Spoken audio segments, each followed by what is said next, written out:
Amén. Muy bien, pueden sentarse, hermanos. Dios los bendiga a todos. Aleluya. ¿Cuánto da la gloria al Señor? Dios. Quiero, en primer lugar, felicitar al compañero, pastor, amigo, su esposa, su familia y a la iglesia en general por estar celebrando el Día del Pastor. Gloria a Dios. La iglesia de Dios, como todas las denominaciones fundamentales, reconocen el Día del Pastor. Yo soy pastor también y el 7 de abril me estuvieron celebrando mi cumpleaños y el Día del Pastor también. Cuando dije que estaban celebrando mi cumpleaños, se me fue el gozo.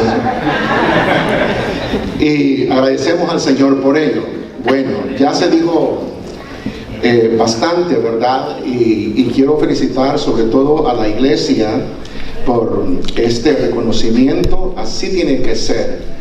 La Biblia dice que Dios honra a aquellos que le honran y de veras que Dios va a bendecir en grande manera. Quiero pedir disculpas al hermano Chelita, su familia y la iglesia.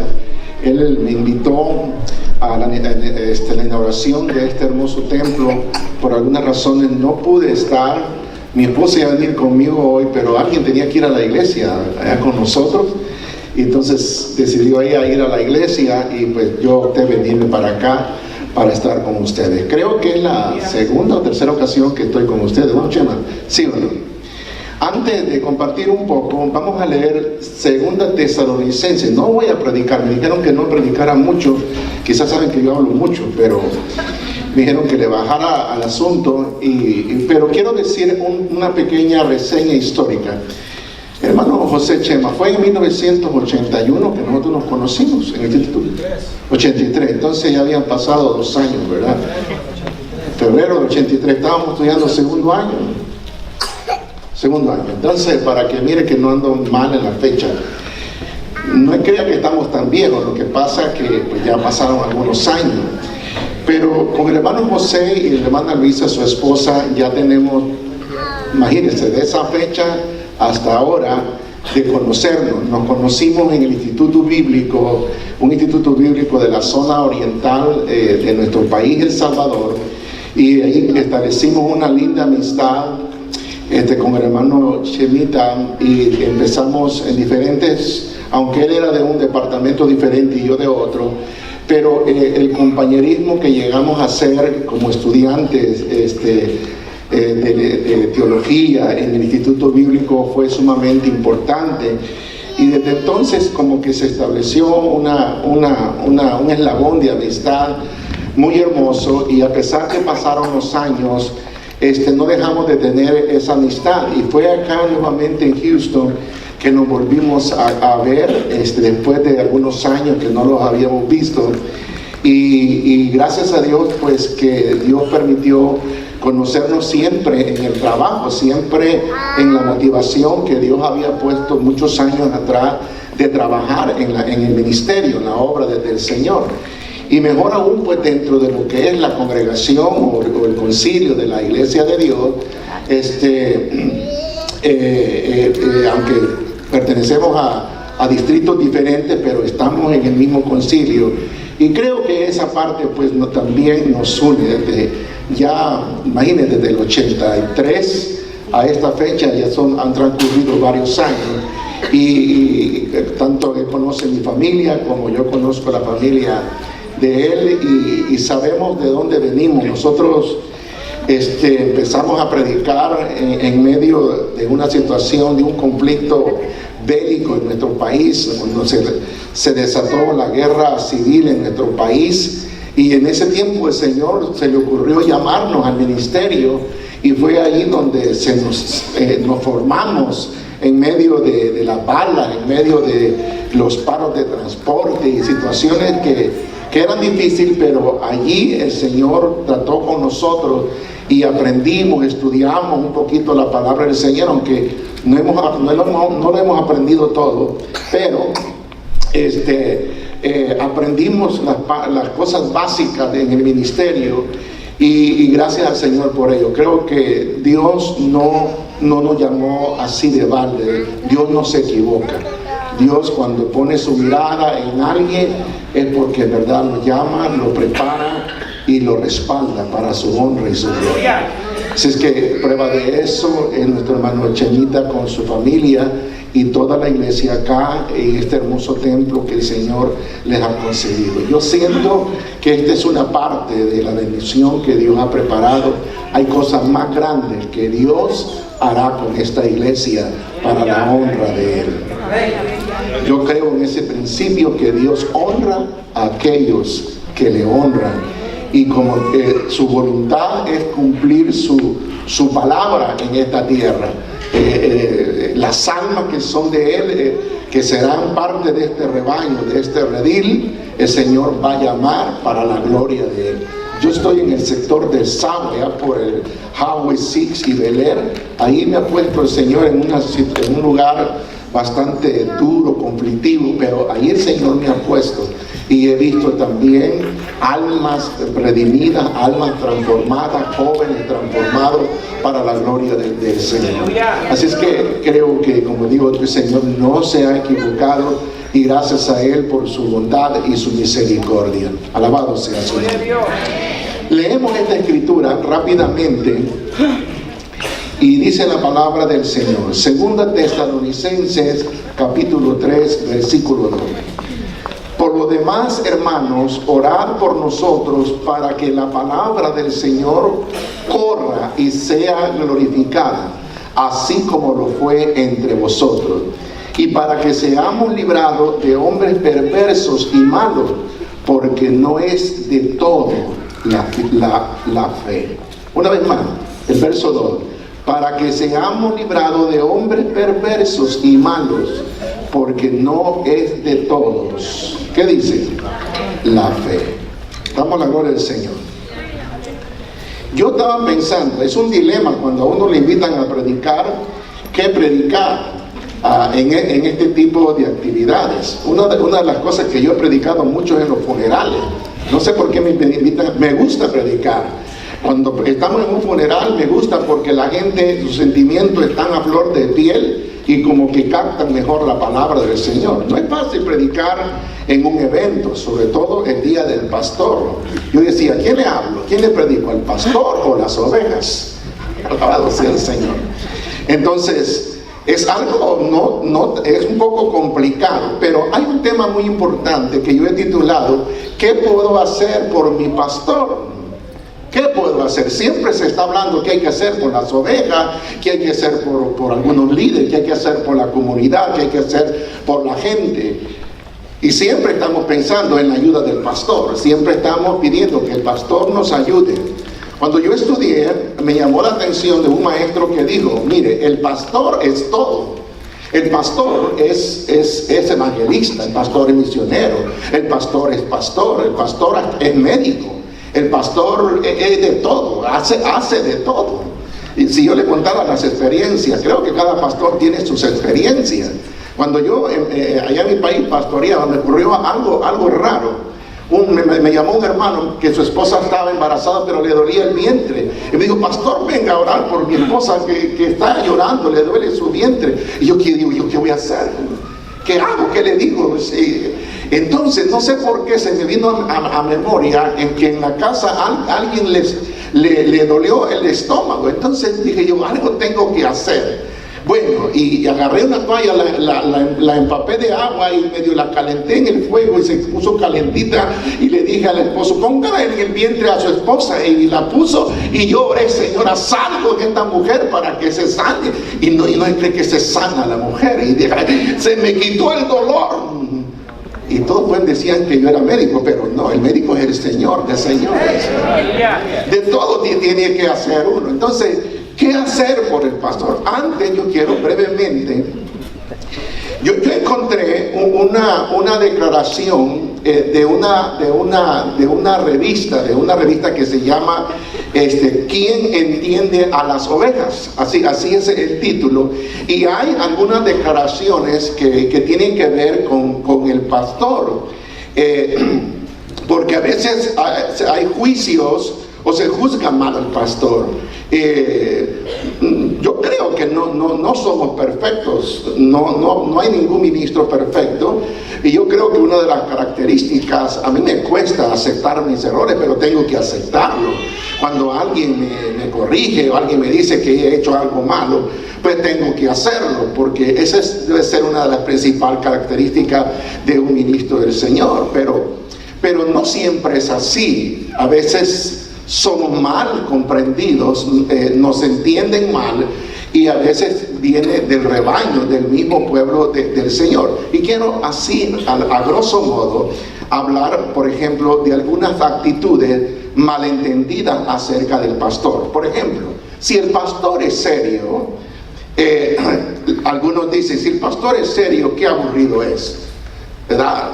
Qué aburrido es, no sonríe. Y si el pastor hace alguna broma, dice que tiene falta de respeto, no se da a respetar. Si pide ofrenda, dice, claro, le gusta sacar dinero a la gente, ¿verdad? Tremendo. Si no pide ofrenda, dice, debe de andar en algún negocio chueco, ¿verdad? O algo raro debe estar haciendo. Tremendo, ¿verdad? En una iglesia un niño se tragó una moneda y no llevan cómo sacarla, y dijeron, traigan al pastor, que él es bueno para sacar dinero. Alabado sea el Señor. Amén. Si no tiene auto el pastor, claro, dice, aprovecha bien el dinero de los diezmos, si tiene un buen auto. Si no tiene auto, dice, su vida material es el reflejo de su vida espiritual, dice, ¿sabes? Así pobremente, espiritualmente, tampoco no tiene material. Si trabaja a tiempo completo, qué fácil ser pastor. En cambio, dice, yo me maté obteniendo una gran carrera académica, y mírelo a él. Si tiene otro trabajo, aparte de la iglesia, la congregación, la consagración de su vida no puede ser plena. También se critica por eso. Si saluda a toda la gente, dice, quiere quedar bien con todo el mundo. Qué terrible, ¿no? Amén. Si no saluda a la gente, es que es muy especial. Y se siente súper ungido de Dios, el intocable. Si su vocabulario es formal, quiere impresionar solo con palabras. Y si su vocabulario es informal, ¿cómo puede alguien administrar la palabra del Señor si no es estudiado? Si su esposa es introvertida, debe de ser machista en casa. O sea, si la esposa no habla mucho, entonces el pastor es machista en casa. Y si su esposa, seguramente ella controla el matrimonio, si la mira muy seria ella, ¿verdad? Amén. Y si usa siempre traje y corbata, ¿a quién quiere impresionar? Y si no usa corbata, dice, mire con esas fachas que viene el pastor todo el día. Difícil, ¿verdad? Poder caer bien. Amén. ¿Verdad? Terrible, ¿no? Si no tiene una secretaria para ayudarle en su agenda, dicen que no tiene organización y no puede estar atento en todo lo que sucede. Si come en un buen restaurante, mire qué vida de rey tiene. Y si come siempre en su casa, dice, ¿de qué se trata? Su esposa es sirvienta, no la saca a un lugar. Es difícil, ¿verdad? Son aspectos que a veces son mencionados para el pastor. Terrible. Alabado sea el Señor. Amén. Si llama por teléfono para saludar, algunos dicen quieren controlar a toda la gente. Y si no llama por teléfono, nunca se preocupa por las ovejas. Nunca está atento. Yo tengo ese problema. Cuando estoy en la iglesia, yo apago el celular o le bajo el volumen, y luego se me olvida subirle el volumen. Y cuando me llaman no oigo. Entonces la gente dice, o no quiere atenderlo o está muy ocupado. Lo que pasa es que yo quiero dar el ejemplo en la iglesia, que no suene el teléfono, ¿verdad? Aleluya. Pero me meto en otros problemas, falta de comprensión. Alabado sea el Señor. Amén. Ahora, estos son unos ejemplos de la vida cotidiana. El apóstol Pablo en esta carta, él está diciendo, hermano, orad por nosotros. Habla sobre el ministerio, dice, para que la palabra del Señor corra y sea glorificada como lo fue entre vosotros. Los entendidos del apóstol Pablo, de los teólogos, dicen que Pablo, en este caso, él no es que tenía una iglesia grande. Él no le estaba diciendo a una iglesia grande ni pequeña. Él no estaba frente a un grupo de hermanos. ¿Sabe dónde estaba él? Él estaba en la cárcel. Pero aún estando en la cárcel, el anhelo del apóstol era que la palabra pudiera continuar siendo predicada. Porque a eso nos ha llamado el Señor. Algo difícil, algo tremendo. La gente piensa que es algo tan fácil ser un ministro del Señor. Cuando yo estudié, escuché esta anécdota de una madre que tenía un hijo que lo puso a aprender un oficio. Y resulta que lo mandó con el carpintero y no aprendió al carpintero. Después lo mandó con el albañil y no aprendió a ser albañil. Luego lo mandó con el sastre y tampoco, como a los 15 días dejó el oficio de sastre y no siguió en el oficio. Y luego lo mandó con el pintor y lo mismo. Entonces anduvo en todos los oficios y la mamá enojada le dijo, tú quizás pastor vas a ser, le dijo. Terrible, ¿no? Como que ser pastor, ¿verdad? Es como comerse un taco, ¿verdad? El trabajo que Dios nos ha llamado a nosotros no es cosa fácil.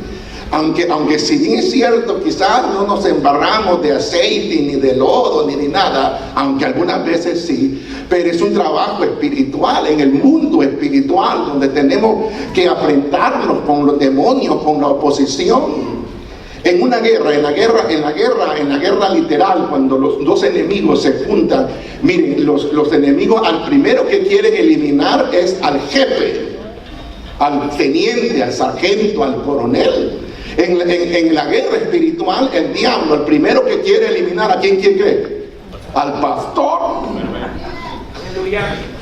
¿Sí o no? Por eso la iglesia debe de cubrir al pastor. Debe de orar al pastor. ¿Cuántos oran por el pastor? Lo que ustedes han hecho es un gesto muy hermoso y Dios lo bendiga por ello. En el mundo se celebra cualquier otro día, hermano, y la iglesia debe de reconocer. Yo creo que reconociendo el día del pastor estamos honrando a Dios, porque es un ministerio que no lo ha dado los hombres. Es un ministerio que solo Dios lo ha dado. Alabado sea el Señor, ¿sí o no? Dios es el dueño de su obra, pero dentro de su obra Él ha levantado ministerios, y esto hay que valorarlo para la gloria de su nombre. Aleluya. Dicen amén. Amén. Entonces la lucha es dura, la lucha es recia. Yo decía a los hermanos que una noche me acosté pensando en algunas situaciones en la iglesia y me quedé dormido con la luz prendida. Pero de repente sentí la presencia de un demonio en mi cama, un demonio así atacarme. Y yo estaba luchando y afligido, pero en mi mente lo reprendí, Cuando lo reprendí, abrí los ojos y el demonio se fue. Y estaba mi carne un poco así, adolorida por el ataque del enemigo, y tuve que arrodillarme a orar al Señor y reprender toda oposición. El diablo siempre anda buscando, hermanos, perturbar a un siervo de Dios. El trabajo de la predicación es un trabajo sublime. Se trata de llevar el mensaje a las almas que no han conocido el evangelio de nuestro Señor Jesucristo. Se trata de llevar esta información del cielo. Entre los planes divinos eternos de Dios, Dios estableció los ministerios para poder llevar este mensaje glorioso. A un profeta Dios le dijo: antes que fueses concebido en tu vientre, yo te vi, yo te escogí, te elegí y te llamé para ser profeta a las naciones. Aleluya. Alabado sea el Señor. Cuando yo me convertí, yo lo que menos soñaba es ser un predicador. Yo estaba empapado, queriéndome aprender las cosas de Dios, con mi primer amor, aprendiendo, asimilando, reteniendo todo lo que en la iglesia se enseñaba y se decía, pero lo que menos pensaba era el llamamiento, salir a predicar. Sí me gustaba, Porque en mi escuela me gustaba declamar poemas, y gané un concurso de oratoria. Y cuando llegué al Evangelio, hermano, yo dije, este don que Dios me ha dado, esta inquietud que Dios me ha dado, yo lo voy a poner al servicio del Señor. Todavía yo no pensaba salir al ministerio. Los caballeros de mi iglesia y tenía un campo blanco en el parque de mi pueblo, y todos los domingos después de la escuela dominical ellos iban al parque y yo iba con ellos, y me entusiasmaba eso, me provocaba pasión. Y también iban a la penitenciaría, a la cárcel, y yo me les pegaba. En la cárcel me gustaba porque toda la gente estaba quieta ahí, nadie salía, ahí estaban metidos, ¿verdad? Y nosotros les predicábamos con pasión la palabra. Yo le decía al presidente de los caballeros, póngame a predicar. Pero eso era un trato del Señor, tratando ya y preparándome. Al poco tiempo el Señor, ¡pum!, me saca al ministerio. Practiqué con mi pastor y me dijo, bueno, está bien. Y me dieron un campo blanco, una misión pequeña. Ya se le dije al principio, cuando en nuestro país asediaba una guerra civil, nadie quería ir al campo, al monte a predicar, nadie, era un poco difícil, pero ahí fui. Bien recuerdo que en una cajita de cartón, no un beliz como lo que hoy tenemos, ¿verdad? Ahí arreglé mi ropa y me llegaron a traer, y me temblaba así todo el cuerpo, pero había, como dice la Biblia, un fuego dentro de mí, provocado por el Espíritu Santo del Señor. ¿Y sabe cuál es el regalo más grande que uno de predicador, hermano, tiene en el ministerio? La satisfacción más grande a veces no es el dinero, no es lo material.